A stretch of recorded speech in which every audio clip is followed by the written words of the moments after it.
It's one of the most important pieces of equipment when it comes to riding on your horse. Dedication, durability, and attention to detail. Those are the three things that goes into a Jeys saddle. Today we're here at Jeys Saddlery learning what it takes to make a one-of-a-kind saddle. In the 30 years of building saddles, I probably have made probably 9,000 saddles. Todd Jeys started crafting saddles from a young age with his uncle. In 2004, he set up his saddlery roots right here in San Angelo when he opened Jeys Saddlery. Moved down here from Nebraska in '93, and I worked for my uncle for 12 years out there at his place, and then I went out on my own in 2004. Todd says you can draw parallels between life and saddle making. Just as it's important to build a strong foundation in life, he says it's also important to start a saddle with that same strong foundation. He walks us through the saddle making process, starting with the trees they're made from.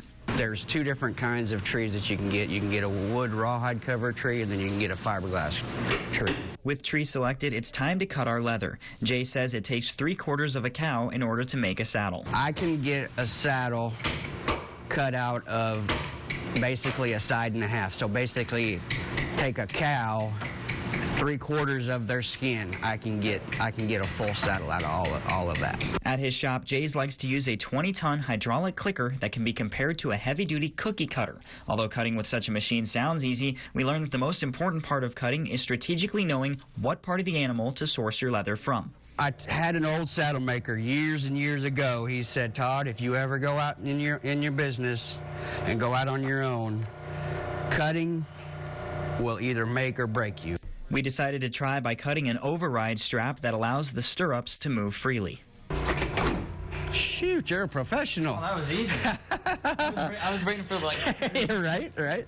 With our materials ready for building, it's time to make our saddle. As we walk through the shop, Jeys tells us the story of his 10-year anniversary saddle, saying it took a total of 65 hours just to tool the flower design alone, and prices out at $10,000. We head to the flower tooling station where the personality of the saddle comes to life. This portion of the process is the most time-consuming, but makes the final product truly one of a kind. If they want flower tooling, that's probably the longest step and everything. Why does it take so long? Don't you have a machine that does it, or? Oh no, it's all hand tooled. It's hand cut, hand designed. That's why it costs more to have a flower tool saddle, is because it's all hand cut.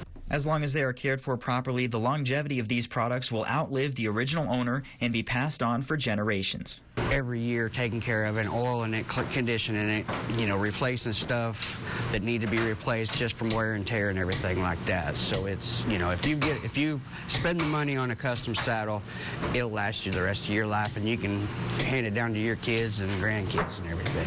And with the final touches being placed on, we are now ready to ride. Reporting from Jeys Saddlery, I'm Nathan Mayer.